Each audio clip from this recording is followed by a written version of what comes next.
बहुत बहुत स्वागत है दोस्तों आप सभी का विकास स्टडी पॉइंट में। तो इस वीडियो में हम बात करने वाले हैं क्लास 11 का पॉलिटिकल साइंस और चैप्टर नंबर 3 जिसका नाम है चुनाव और प्रतिनिधित्व यानी कि इलेक्शन एंड रिप्रेजेंटेशन। ये जो आपका चैप्टर है बहुत ही ज्यादा इजी चैप्टर है, आपको बहुत इजीली आपको समझ में आएगा। ठीक है, तो वीडियो को पूरा देखिएगा, बहुत ही इंटरेस्ट आएगा, बहुत ही अच्छा लगेगा। और इसमें से स्कोरिंग मतलब समझो कि पेपर में क्वेश्चन आते हैं, 6 नंबर के क्वेश्चन आते हैं, तो वो सारी चीजें मैं आपको बताऊंगा कि कौन कौन से क्वेश्चन इंपॉर्टेंट है और कौन कौन से क्वेश्चन आ सकते हैं ना। तो चलिए अब करते हैं चीजों की शुरुआत और देखते हैं कि आखिर इस चैप्टर में है क्या। अच्छा, उससे पहले मैं आपको बता दूं, जिन बच्चों को ये नहीं पता है कि नोट्स कहाँ मिलेंगे, डिस्क्रिप्शन में लिंक दिया हुआ है हमारे एप्लीकेशन का, उस पर भी जा सकते हैं। और साथ ही साथ 7011912793 ये नंबर भी दिया होगा, उस पे मैसेज करके बात कर सकते हैं। चलिए अब करते हैं चीजों की शुरुआत। सबसे पहले हम बात करते हैं कि आखिर चुनाव क्या होता है। देखिए भाई, चुनाव की जब भी हम बात करते हैं तो चुनाव एक ऐसा प्रोसेस होता है, मतलब एक ऐसी प्रक्रिया होती है जिसके माध्यम से हम अपने प्रतिनिधि को चुनते हैं। प्रतिनिधि कौन? अरे वही जो चुनाव में खड़े होते हैं, उन्हीं को तो प्रतिनिधि कहा जाता है। तो चुनाव एक ऐसी प्रक्रिया है जिसके माध्यम से हम अपने प्रतिनिधियों को चुनने का काम करते हैं, उसी को हम चुनाव कहते हैं। ये जो प्रतिनिधित्व लिखा हुआ है ना, ये रिप्रेजेंटेशन मतलब जो उस चीज को रिप्रेजेंट करता है, जो चुनाव में जो पार्टिसिपेट होता है, जो ये कहता है कि हाँ कि मैं आपका कैंडिडेट हूं और मैं आप लोग का मतलब ये समझो कि हम वो कार्य करेंगे जिसकी आप उम्मीद हमसे करते हो, जो हमसे अपेक्षा करते हो, वो सारा हम फुलअप करेंगे। साथ ही साथ हम वादा करते हैं कि यहाँ पे ऐसा कर देंगे, वैसा कर देंगे, और 10 चीजें जो बोलते हैं उन्हीं को तो कहते हैं रिप्रेजेंटेटिव। ठीक है, तो चलिए अब करते हैं चीजों की शुरुआत और डेफिनेशन समझते हैं। तो देखिए क्या लिखा है, चुनाव का अर्थ क्या होता है? जनता द्वारा अपने जो प्रतिनिधियों को चुनने का जो प्रक्रिया होता है उसी को हम कहते हैं चुनाव। यानी कि एक लाइन में अगर मैं कहूं तो जनता द्वारा अपने जो प्रतिनिधि है उन्हीं को चुनने की प्रक्रिया को हम क्या कहते हैं? चुनाव कहते हैं। ठीक है, अच्छा हम चुनते कैसे हैं? हम अपना वोट देकर चुनते हैं ना, जो वैल्यूएबल वोट होता है वो हम देते हैं, और इस प्रक्रिया के माध्यम से हम अपने प्रतिनिधि को चुनते हैं। तो देखिए क्या लिखा है, जब नागरिक वोट यानी कि मतदान के माध्यम से यह तय करता है कि उन्हें किस व्यक्ति या पार्टी को शासन चलाने की जिम्मेदारी देनी है, मतलब कौन सा ऐसा व्यक्ति है जो हमारे लिए सही है, कौन सा ऐसा व्यक्ति है जो वो सारे कार्य कर सकता है जिसकी हम अपेक्षा करते हैं, तो उसी को हम चुनाव के माध्यम से वोट देकर उसी को हम चुनते हैं। इसी प्रक्रिया का नाम है चुनाव। समझ में आ रही बात? चलिए, अगर वीडियो अच्छी लग रही है तो लाइक जरूर कीजिएगा। बढ़ते हैं हमारे अगले टॉपिक के तरफ। अब बात यहाँ पे आती है कि आखिर चुनाव की हमें आवश्यकता क्यों। देखिए भाई, सिंपल सी बात मैं आपको समझाऊं। आप एक ऐसे देश में रह रहे हो जहां पर करोड़ों की आबादी है। लमसम एक डेटा मैं चेक कर रहा था कि 146 करोड़ जनसंख्या है। वैसे हम बात करते थे 140 करोड़, लेकिन अभी मैंने चेक किया तो 146 करोड़ जनसंख्या है। आप ये समझिए कि 146 करोड़ की जनसंख्या छोड़ दो, 146 मान लेते हैं 1 करोड़ की जनसंख्या ले लो। तो क्या 1 करोड़ की जनसंख्या में अगर हमें कोई डिसीजन लेना है तो क्या उसमें प्रत्यक्ष रूप से हम सबके पास जाके वो पूछ सकते हैं? क्या नहीं पूछ सकते। क्यों? क्योंकि बहुत लॉन्ग प्रोसेस है, तो इन लॉन्ग प्रोसेस में कोई डिसीजन नहीं निकल पाएगा। तो हमें चाहिए था कि कोई ऐसा प्रोसेस जिसके माध्यम से हम किसी एक व्यक्ति को सेलेक्ट करें और उसी व्यक्ति पर हम सबका विश्वास हो और वही व्यक्ति क्या करे, हम सबके लिए डिसीजन। ठीक है, तो चुनाव की आवश्यकता क्यों पड़ती है? चुनाव की आवश्यकता इसलिए पड़ती है क्योंकि फैसला लेने के लिए तमाम व्यक्ति एक साथ सामने खड़े नहीं हो सकते हैं। इसी वजह से चुनाव के माध्यम से हम एक ऐसे व्यक्ति को सेलेक्ट करते हैं जो हमारे लिए जो भी रिक्वायरमेंट होती है उन चीजों को फुलफिल करता है, डिसीजन लेने का काम करता है, हमारा डेवलपमेंट करने का काम करता है। तो चुनाव की आवश्यकता इसलिए है। ठीक है, तो देखिए क्या लिखा है, कोई भी फैसला लेने में तमाम नागरिक प्रत्यक्ष रूप से हिस्सा नहीं ले सकते हैं, इसलिए हमें चुनाव की आवश्यकता पड़ती है, और जिसके माध्यम से सरकार का गठन होता है और सरकार हमारे लिए डिसीजन लेती है। लोकतंत्र चलाने के लिए हमें चुनाव की आवश्यकता पड़ती है। जनता की आवाज सुनने के लिए हमें एक सरकार का चयन करना होता है और इसीलिए हमें किसकी जरूरत पड़ती है, चुनाव की जरूरत पड़ती है। ठीक है, यानी कि जनता की आवाज सुनने के लिए। आगे, सरकार को जवाबदेह बनाने के लिए चुनाव की आवश्यकता पड़ती है, इसलिए कि अगर सरकार सही ढंग से काम नहीं करेगी तो नेक्स्ट चुनाव में इस सरकार को हम हटा देंगे और दूसरे किसी व्यक्ति को हम चुनाव में विजयी घोषित करवा देंगे। तो यही लिखा है कि सरकार को जवाबदेह बनाने के लिए चुनाव की आवश्यकता पड़ती है।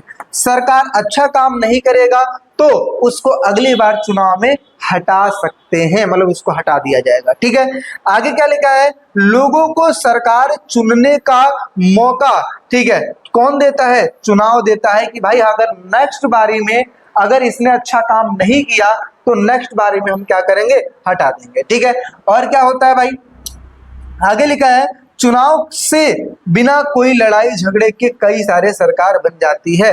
इसका मतलब सबको ये बात पता है कि भाई अगर हम अच्छा काम नहीं करेंगे और हम सरकार की उपाधि पे हैं तो अगली बार हमें सरकार बनाने का मौका जनता नहीं देगी। तो बिना लड़ाई झगड़े के चुनाव ये घोषित करता है कि सरकार अगला कौन होगा। समझ पा रहे हो? तो ये हो गया चुनाव की आवश्यकता, जिसमें हमने समझा कि सारे व्यक्ति पार्टिसिपेट नहीं कर सकते, तो इसलिए हमें सरकार का गठन करना है। साथ ही साथ लोकतंत्र को सही ढंग से चलाने के लिए सरकार की जरूरत होती है, जनता की आवाज सुनने के लिए, ठीक है, सरकार की जरूरत पड़ती है। सरकार जवाबदेह होती है, अगर वो अच्छा काम नहीं करेगी तो उनको हटा सकते हैं। लोगों को, ठीक है, सरकार चुनने का एक मौका मिल जाता है और बिना लड़ाई झगड़े के सरकार का निर्माण हो जाता है, इसलिए चुनाव की आवश्यकता होती है। ठीक है, समझ पा रहे हो? चलिए नेक्स्ट बढ़ते हैं, अगले टॉपिक की तरफ चलते हैं। अब बात करते हैं चुनाव के प्रकार। देखिए भाई, चुनाव के दो प्रकार होते हैं। कौन कौन से प्रकार होते हैं?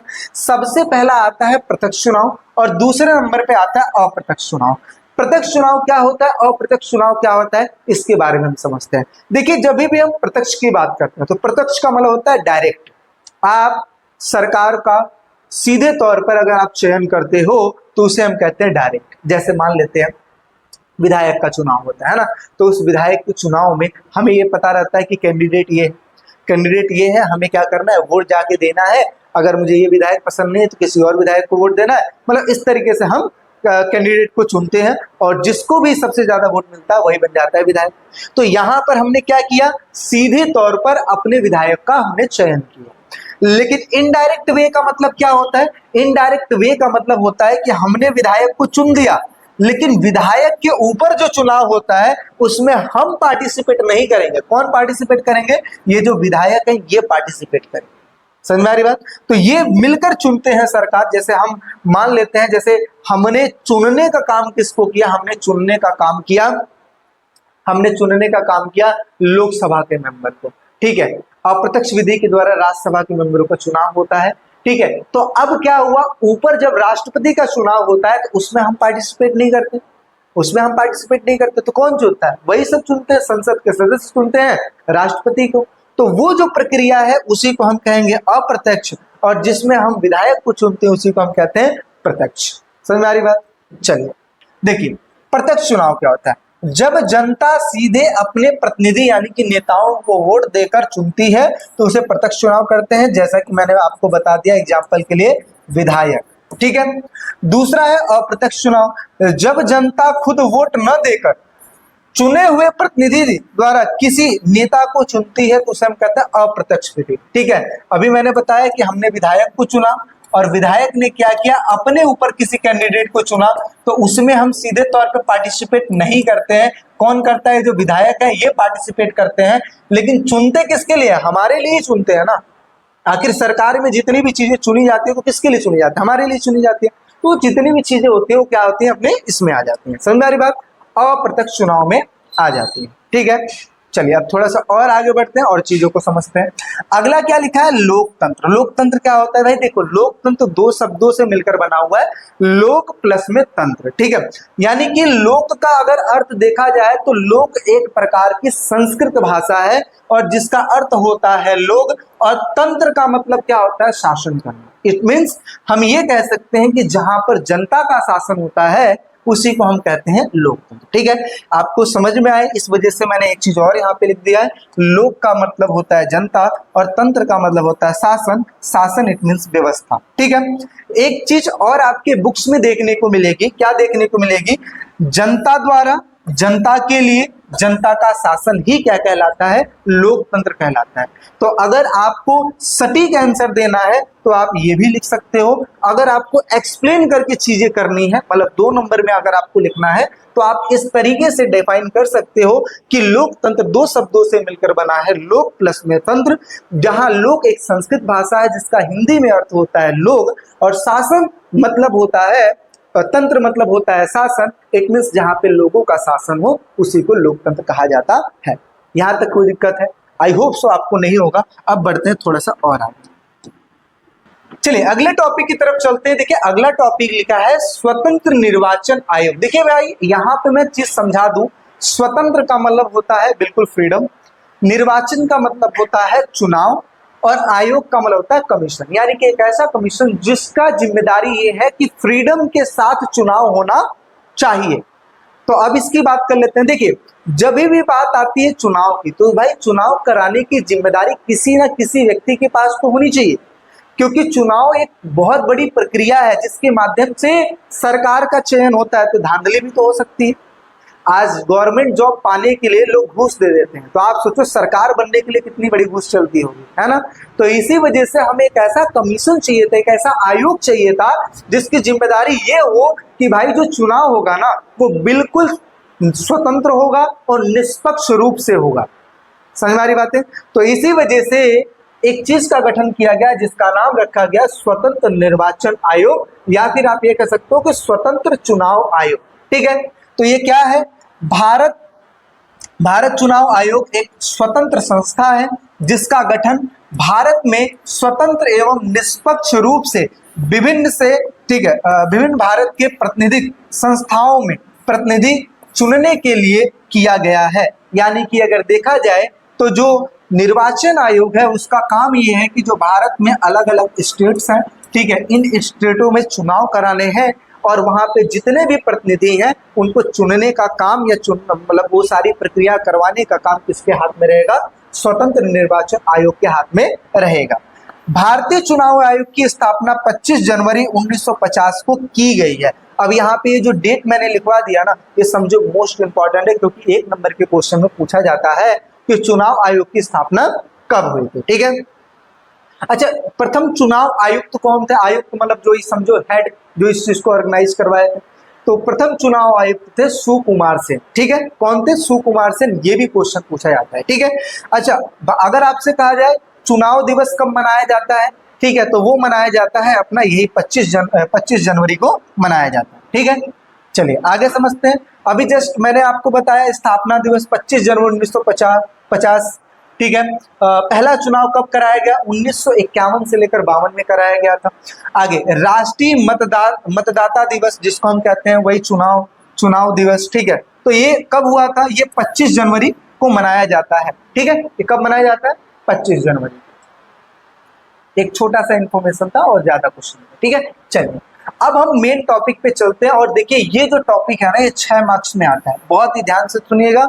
इंपॉर्टेंट क्वेश्चन कराएंगे तो उसमें भी इन चीजों को कवर कराएंगे। ये जितनी भी चीजें लिखी है ये मैंने पॉइंट वाइज लिखी है, आप हेडिंग के रूप में भी इसका इस्तेमाल कर सकते हैं। अदरवाइज जब मैं इंपॉर्टेंट क्वेश्चन कराऊंगा तो उसमें मैं हेडिंगों को एक्सप्लेनेशन भी दूंगा, ताकि आप 4 नंबर में 4 हेडिंग देकर एक्सप्लेन कर दें या 6 नंबर में 6 हेडिंग देकर एक्सप्लेन कर दें। ठीक है, तो सबसे पहला निर्वाचन आयोग के कार्य क्या होते हैं? सबसे पहला ये है स्वतंत्र और निष्पक्ष चुनाव कराने, यानी कि जो चुनाव करवा रहे हो वो स्वतंत्र कराओ ताकि किसी का जोर दबाव ना हो, और निष्पक्ष का मतलब होता है बिल्कुल ऐसा कराओ ताकि मतलब जो ट्रांसपेरेंट रहे, आप समझो कि ट्रांसपेरेंसी रहे। ठीक है, पारदर्शिता जिसको कहते हैं वो रहनी चाहिए। ऐसा नहीं कि पता लगे कि अपना ही कोई खड़ा हुआ है और हम चुनाव में धांधली करा दें, ऐसा नहीं होना चाहिए। आगे चुनाव तिथि घोषित करना, किस दिन चुनाव होगा। नामांकन करना, कौन कौन भाई चुनाव में खड़ा हुआ है। मतदान, कौन कौन वोट दे सकता है। मतगणना, किस दिन उसकी गणना की जाएगी, चेक किया जाएगा कि हाँ कितने लोगों को कितना है ना वोट मिला हुआ है, इन सभी चीजों की जो रूपरेखा तैयार करता है वो कौन करता है? चुनाव आयोग करता है, निर्वाचन आयोग करता है। आगे, राजनीतिक दलों को मान्यता देना कि कौन सा पार्टी खड़ा हो सकता है, कौन सी नहीं खड़ी हो सकती है, ठीक है। क्योंकि कई बार ऐसा होता है कि पार्टियों को बैन किया जाता है क्योंकि उनकी गतिविधियों के द्वारा अगर उन्होंने कुछ कार्य ऐसा किया है जो कि सही नहीं है तो उनको बैन कर दिया जाता है, ठीक है। तो राजनीतिक दलों को मान्यता देना कौन खड़ा हो सकता है, कौन नहीं खड़ा हो सकता है, ठीक है, और उनको चुनाव चिन्ह वितरित करना कि आपका सिंबल ये है और इस हिसाब से आप लड़ सकते हैं। अगला है आदर्श आचार संहिता। इसका मतलब क्या होता है? आचार संहिता एक प्रकार का नियम कानून होता है जो कि चुनाव के दौरान लागू किया जाता है ताकि कोई भी कैंडिडेट कोई ऐसा काम ना कर दे जो कि इलीगल। जैसे आप देखते हो ना, जगह जगह पे पोस्टर चिपका देते हैं कि हमारी पार्टी जीत रही है, हमारी पार्टी जीत रही है। मतलब ये मनगढ़ंत कहानियां हैं कि हमारी पार्टी जीत रही है, हालांकि ऐसा होता नहीं है। लेकिन अगर आप ऐसी मतलब मिस गाइड करोगे, मिस चीजें मतलब कुछ आप समझ सकते हो, कुछ ऐसा इन्फॉर्मेशन दे रहे हो जिसकी वजह से लोगों को गलत जानकारियां मिल रही हैं, तो आप ये समझो कि आपको चुनाव में बैन कर दिया जाएगा, ठीक है। आगे, चुनाव खर्च पर निगरानी रखना। अच्छा, कई बार ऐसा भी होता है कि लोग अपना खेत बेचकर चुनाव में लड़ने लगते हैं, तो ये भी चेक करना कि कौन कितना पैसा खर्च कर रहा है। अच्छा, ऐसा अगर देखा जाए तो सबसे ज्यादा अट्रैक्ट लोग किससे होते हैं? जिनके पास ज्यादा पैसा होता है, जो चुनाव को अच्छे ढंग से, चुनाव में अच्छे ढंग से प्रचार कर सकता है। तो इसका मतलब क्या, जो गरीब है उसको चुनाव लड़ने का अधिकार नहीं है। तो इसी वजह से चुनाव आयोग ये काम करता है कि एक लिमिट तय कर देता है कि आप इतना पैसा खर्च कर सकते हो, बेशक आप कितना भी अमीर रहो, लेकिन पैसा आपको इतना ही खर्च करना है। आगे, सीमा का उल्लंघन करने पर उन पर कार्रवाई करना, ठीक है। आगे, चुनाव संबंधी शिकायतों और विवादों को निपटारा करना कि अगर कोई शिकायत है चुनाव से रिलेटेड, इन सभी चीजों को देखता है चुनाव आयोग। मतदाता सूची का निर्माण करवाना और संशोधन करना कि कौन कौन से जो लोग हैं जो 18 वर्ष से ऊपर हो चुके हैं उनको उनका नाम घोषित करना, और साथ ही साथ उनको चेक करना कि अगर हो चुके हैं तो वो वोट दे सकते हैं। आगे, योग्य मतदाताओं की सूची तैयार करना, वही जस्ट अभी जो ऊपर बात की वही है। समय समय पर उन पर सुधार भी करना, क्योंकि हर साल अपडेट होते रहते हैं, हर साल क्या, हर महीने, हर दिन, ठीक है, कोई ना कोई अपना 18 वर्ष कंप्लीट कर रहा होता है ना, तो उसको अपडेट करना। मतगणना करवाना और परिणाम घोषित करना, ठीक है, किस दिन रिजल्ट आएगा वो चीजें। निष्पक्ष रूप से मतों की गिनती करना और सही समय पर चुनाव का परिणाम घोषित कर देना कि भाई ये कैंडिडेट ये जीत गए और इस तरीके की चीजें हैं। तो ये हो गया आपका चुनाव आयोग का कार्य। अब थोड़ा सा और आगे बढ़ते हैं। अब चुनाव में क्या क्या सुधार होने चाहिए? देखिए, जो हमने कार्य पढ़ा वो कार्य अच्छे से नहीं हो पाता है, इसी वजह से सुधारों की जरूरत पड़ती है। जैसे अभी हमने ये बात कहा कि चुनाव में जो पैसा है वो निश्चित कर देना कि किसको कितना खर्च करना है, लेकिन आपने खुद नोटिस किया होगा कि आपके इलाके में, आपके क्षेत्र में जब चुनाव होता है तो लोग कितना प्रचार करते हैं। कोई कोई तो होता है खूब प्रचार करता है, खूब मतलब समझो कि जो पैसा बटोर के रखा हुआ है ना, सब लगा देता है चुनाव प्रचार में। क्यों? अगली बार जीतेंगे तो फिर आ जाएगा। अच्छा, कुछ लोग ऐसा भी होते हैं जो जिनके बारे में हमें तब पता लगता है जब हम वोट देने जाते हैं, पता लगता है कि ये सब भी खड़े हैं। उससे पहले ये पता लगता है कि 3 ही 4 कैंडिडेट खड़े हैं, लेकिन जब हम वोट देने जाते हैं तो पता लगता है नहीं नहीं, कैंडिडेट तो 10 थे, तो बाकी 6 के बारे में हमें पता ही नहीं। क्यों? क्योंकि उन्होंने प्रचार नहीं किया। क्यों नहीं किया? क्योंकि पैसा नहीं था। समझ में आ रही चीजें? ऐसा तो चुनाव में सुधारों की आवश्यकता है, ये भी 6 नंबर के क्वेश्चन में आता है, ठीक है। पहला, जो ऐसे लोग हैं जो कि अपराधी हैं, उनकी छवि वाले उम्मीदवारों को रोक देना कि भाई आपको चुनाव में नहीं खड़ा होना है। चुनावी खर्च पर सख्त निगरानी रखना, कौन कितना पैसा खर्च कर रहा है।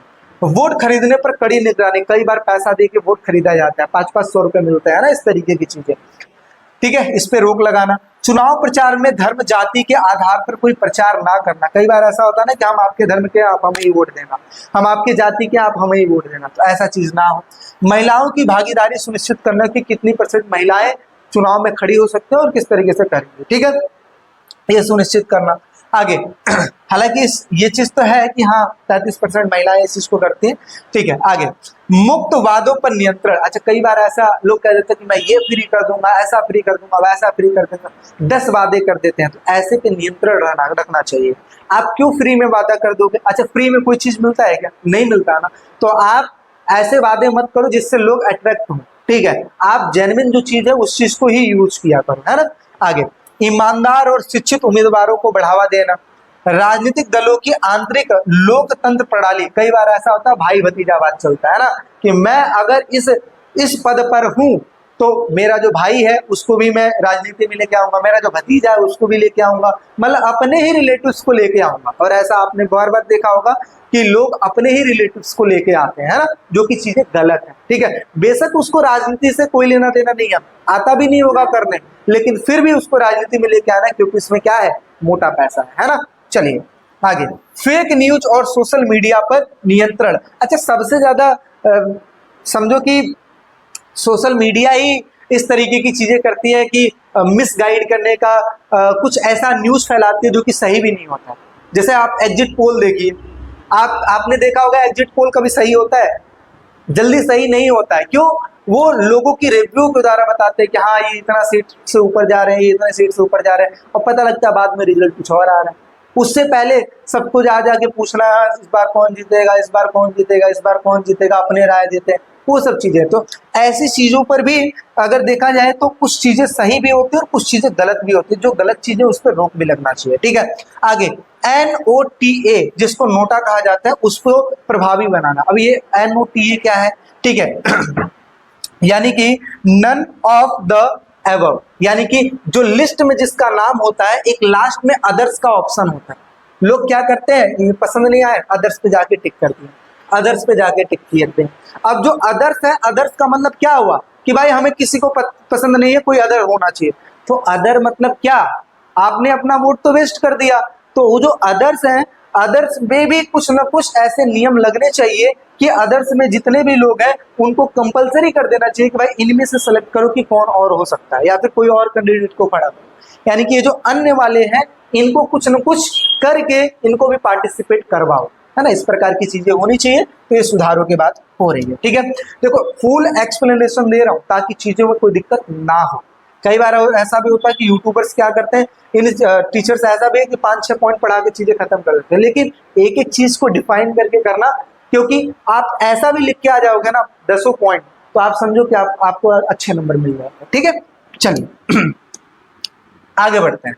अगला है सार्वभौमिक वयस्क मताधिकार। क्या भाई? देखो सार्वभौमिक मतलब होता है सभी, वयस्क का मतलब होता है जो 18 वर्ष से ऊपर है, मताधिकार का मतलब होता है वोट देने का अधिकार, यानी कि वो व्यक्ति जो 18 वर्ष से ऊपर है सबको वोट देने का अधिकार है, उसी को हम क्या कहते हैं, सार्वभौमिक वयस्क मताधिकार।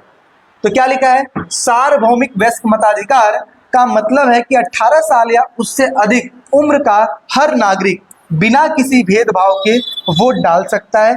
इसमें जाति, धर्म, लिंग, भाषा, शिक्षा या संपत्ति की कोई बाधा नहीं होती है। हर वो व्यक्ति जो 18 वर्ष से ऊपर है वो वोट दे सकता है, उसी को हम कहते हैं सार्वभौमिक वयस्क मताधिकार। और जब हम वोट देते हैं तो वहां पर एक मार्क लगाया जाता है इस फिंगर पे। ठीक है, ठीक है, इस वाले फिंगर पे मार्क लगाया जाता है, लेफ्ट साइड में इस पे एक मार्क लगाया जाता है जो कि जल्दी मिटता भी नहीं है। यही सिंबल होता है कि आपने वोट दे दिया। और इसके लिए आपको एक पहचान पत्र लेके जाना पड़ेगा। तो जब भी आप 18 वर्ष से ऊपर होंगे आपका नाम आएगा और आप जाएंगे तो वेरिफिकेशन के बाद आपको वोट देने का मौका मिलेगा और एक सिंबल लगा दिया जाएगा कि हाँ आपने वोट दिया है। अब बढ़ते हैं, एक टॉपिक है। क्या लिखा है कि चुनाव लड़ने के लिए आवश्यक योग्यता होनी चाहिए ना। जैसे कोई गवर्नमेंट जॉब का फॉर्म भरता है तो योग्यता देखी जाती है, ऐसे ही योग्यता इसमें भी देखी जाती है कि चुनाव लड़ने के लिए अगर आप खड़े हुए हो तो आप कौन कौन से लायक होने चाहिए, आपकी एज कितनी होनी चाहिए, और भी जो क्वालिफिकेशन उसकी बात करते हैं। ठीक है, सबसे पहला क्या लिखा है, भारतीय नागरिक होना जरूरी है, आप भारत के निवासी होने चाहिए अगर आपको चुनाव लड़ना है तो। दूसरा, उम्र की समय सीमा भी होती है, जैसे कुछ चुनाव के लिए 25 वर्ष की आयु होती है, कुछ चुनाव के लिए 30 वर्ष की, कुछ चुनाव के लिए 35 वर्ष की। तो कौन कौन से चुनाव के लिए, पहला लोकसभा या फिर विधानसभा चुनाव लड़ने के लिए कम से कम आपकी आयु कितनी होनी चाहिए, 25 होनी चाहिए। राज्यसभा के चुनाव लड़ने के लिए कम से कम उम्र कितनी होनी चाहिए, 30 होनी चाहिए। राष्ट्रपति पद के लिए कम से कम आपके लिए उम्र कितनी होनी चाहिए, 35 होनी चाहिए। तो इसको इस तरीके से भी याद कर सकते हैं, 25, 30, 35। ठीक है, 25, 30, 35।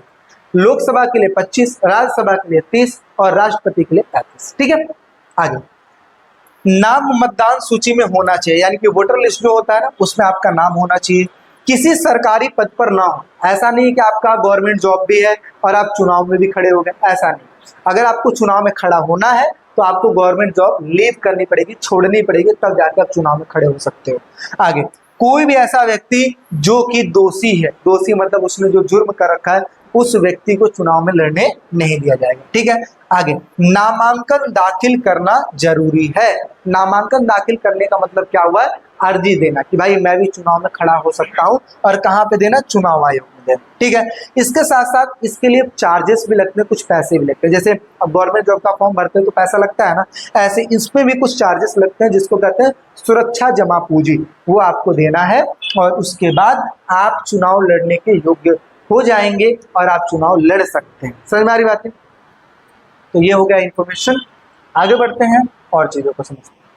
तो हाँ, ये हो गया आपका जो पार्ट 1 है वो हो गया कंप्लीट। अब बात करेंगे नेक्स्ट वीडियो में पार्ट 2 की। आई होप सो चीजें आपको समझ में आई होगी। जो इंपॉर्टेंट चीज थी वो भी इसमें करवाया, जो नेक्स्ट पार्ट आने वाला है उसमें भी इंपॉर्टेंट चीज आएंगी। साथ ही साथ बेटर आपको स्टडी करनी है तो मैंने आपको बताया है कि विकास स्टडी पॉइंट का एप्लीकेशन है जो कि आप प्ले स्टोर से डाउनलोड कर सकते हैं। उसमें आपको जो YouTube पे सर्विसेज देखने को मिल रही है उससे कहीं अधिक सीरियल वाइज में आपको नोट्स भी मिलेगा, वीडियोस भी मिलेगी, इंपॉर्टेंट क्वेश्चन भी मिलेगा, सब चीज सीरियल वाइज में देखने को मिलेगा। तो आप विकास स्टडी पॉइंट का एप्लीकेशन डाउनलोड कर सकते हैं। YouTube पे एड्स देखने को मिलता है, विकास स्टडी पॉइंट के ऐप पर कोई भी एड्स देखने को नहीं मिलेगा, ये सिर्फ और सिर्फ आपके लिए बनाया गया है। तो आई होप सो वीडियो आपको अच्छी लगी होगी। अगर किसी प्रकार का कोई डाउट, दिक्कत, परेशानी या फिर कुछ सजेशन देना चाहते हो तो कमेंट सेक्शन ओपन है आप लोग के लिए, आप उसमें अपने राय लिख सकते हैं। तो मिलते हैं एक नेक्स्ट वीडियो में, अभी के लिए टेक केयर, बाय बाय।